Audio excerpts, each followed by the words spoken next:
Good morning and welcome to the Casual Chef's Kitchen. It's Saturday morning. More importantly, today is what you asked for, live butter chicken. I'll get to that in a moment.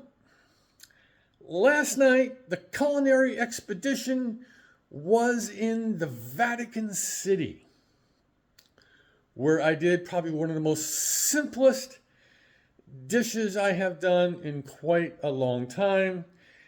Vatican style pasta with oil. What made it unique was the fact, maybe not unique. I've done a lot of pasta with oil. They've always had butter, they always have Parmesan, but this was even simpler.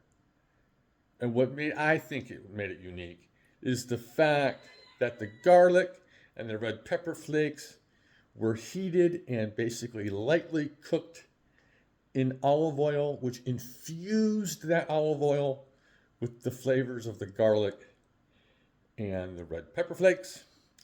So when you mix it all up with the pasta, it just coats that pasta with all of those flavors. Wonderful flavors. Oh, I had a half pound of pasta last night. I normally eat about 6 ounces. No, I did the full 8. All right.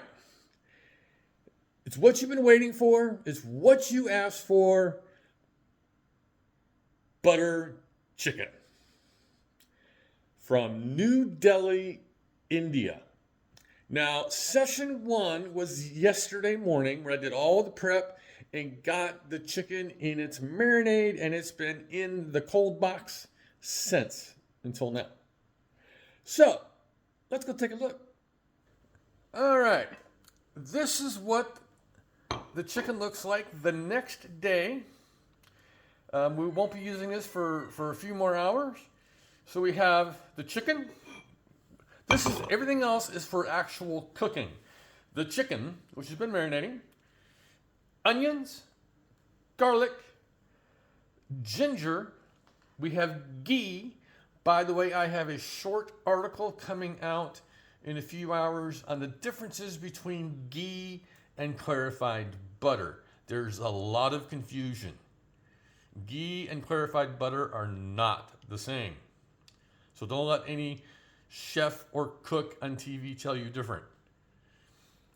Tomato sauce, heavy whipping cream, the 4 spices that are left over, it's like 3 spices and sugar, coriander, Indian paprika, and Indonesian cinnamon. And of course, we have fresh coriander, aka cilantro. As you can see, there is not much left to do the actual cooking with. So, will you be joining me this afternoon at 3:30 Pacific time? I hope to see you there. Say hi in the comments. Remember, I can't see the comments, but I will see them after. Once I, do my debrief. So, on this Saturday, hope to see you later. Have a great day. Eat great food and have fun cooking.